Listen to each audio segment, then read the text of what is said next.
આજે આપણે સ્પેશિયલ મસાલા સાથે ચટપટો એવો વઘારેલા મમરાનો ચેવડો બનાવીશું, જે તમે બાળકોના લંચ બોક્સમાં અથવા તો સવારના નાસ્તામાં ચા સાથે પણ લઈ શકો છો. તો ચાલો ફટાફટ રેસીપી સ્ટાર્ટ કરીએ. મસાલો બનાવવા માટે અહીંયા મેં એક મોટી ચમચી જેટલું મીઠું અને અડધી ચમચી જેટલો ચાટ મસાલો, એક મોટી ચમચી લાલ મરચું પાવડર, એક મોટી ચમચી હળદર પાવડર લીધેલો છે, જેને આપણે એકવાર સારી રીતે મિક્સ કરી લઈએ.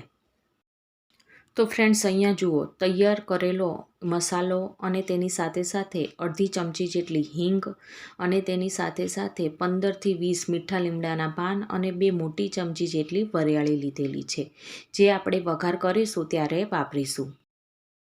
અહીંયા મેં એક ડીશ જેટલા મકાઈના પૌવા લીધેલા છે. તો તેલ પણ ગરમ થઈ ગયું છે. તો અહીંયા આપણે તેમાંથી અડધા પૌવા છે એ તળીશું. તો એવી રીતના આપણે 2 વાર અડધા અડધા કરીને તળી લઈશું. આ રીતે પૌવાની સાઇઝ છે ડબલ થઈ જાય ત્યાં સુધી આપણે તેને તળવાના છે.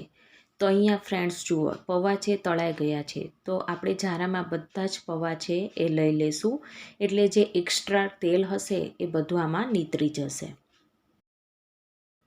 તો બસ આવી જ રીતે સેમ પ્રોસેસથી આપણે બીજા વધેલા પૌવા છે એ પણ તળી લઈશું. હવે મેં અહીંયા એક વાટકી જેટલા સિંગદાણા લીધેલા છે, જેને આપણે ધીમા ગેસ ઉપર તળીશું અને તેને થોડો કલર ચેન્જ થાય ત્યાં સુધી આપણે તેને તળવાના છે. તો ફ્રેન્ડ્સ, અહીંયા જુઓ, તેનો કલર છે થોડો ડાર્ક પડતો તમને દેખાઈ રહ્યો છે. તો બસ આટલા જ આપણે સિંગદાણાને તળવાના છે. તો બસ આ રીતે તેને પણ ઝારામાં લઈ લઈએ અને નીતારી લઈશું, એટલે એક્સ્ટ્રા જે તેલ હશે એ પણ આમાં નીતરી જશે.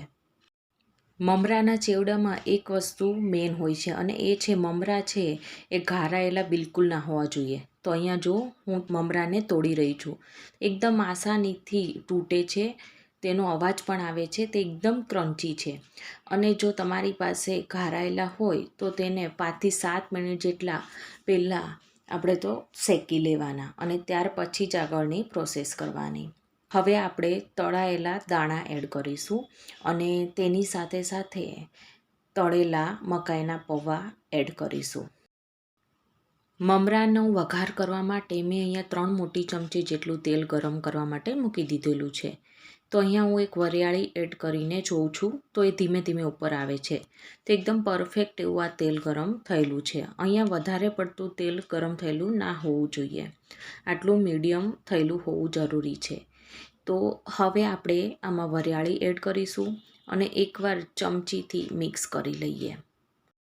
હવે મીઠા લીમડાના પાન એડ કરીને તરત જ આપણે ગેસની ફ્લેમ બંધ કરી દઈશું અને બાકીના મસાલા હવે એડ કરીશું. તો હવે આપણે જે હિંગ તૈયાર કરી હતી એ એડ કરીશું અને તેની સાથે સાથે મિક્સ કરેલો મસાલો હતો એ પણ આપણે આમાં એડ કરીશું અને એકવાર બધું ચમચીથી સારી રીતે મિક્સ કરી લઈએ. અને હવે તરત જ આપણે મમરામાં આ મસાલો છે એ એડ કરી દેવાનો છે, એટલે મસાલો છે એ બળી ના જાય. જો બળેલો મસાલો હશે તો તમને ટેસ્ટ પણ એવો જ આવશે. તો આ વાતનું તો ખાસ ધ્યાન રાખવાનું. તો બસ આ રીતે આપણે બધો મસાલો છે એ મમરામાં એડ કરીશું. આખી કઢાઈ છે ભરાઈ ગઈ હોવાથી આમાં મિક્સ કરતાં ફાવતું નહોતું, એટલે મેં અહીંયા એક મોટી કઢાઈમાં બધા જ મમરા છે એ ટ્રાન્સફર કરી લીધા છે. તો હવે આપણે હાથની મદદથી જ એકદમ સારી રીતે આ મમરા, પૌવા અને બધા મસાલાને મિક્સ કરી લઈશું, એટલે મસાલા છે એ મમરા સાથે સારી રીતે ભળી જાય. ચેવડાનો ટેસ્ટ ચટપટો બનાવવા માટે અહીંયા આપણે 2 મોટી ચમચી જેટલી દળેલી ખાંડ એડ કરીશું, કેમ કે આપણે મસાલામાં ઓલરેડી ચાટ મસાલો એડ કર્યો છે. તો આ સ્ટેજ ઉપર આપણે દળેલી ખાંડ એડ કરવાથી સ્વાદ છે એ ચટપટો લાગશે. તો બસ આ રીતે આપણે હાથની મદદથી બધું એકવાર સારી રીતે મિક્સ કરી લઈએ. તો ફ્રેન્ડ્સ, એકદમ ચટપટો એવો આ ચેવડો છે એ તૈયાર થઈ ગયો છે. તો તમે ક્યારે બનાવો છો આવો મમરાનો ચેવડો એ મને કમેન્ટ સેક્શનમાં જરૂરથી કહેજો. અને જો મારી આજની રેસીપી તમને ગમી હોય તો મારી ચેનલને સબસ્ક્રાઈબ, લાઇક અને શેર કરવાનું ના ભૂલતા. તો આપણે ફરીવાર મળીશું એક નવી જ વાનગી સાથે. Thank you for watching.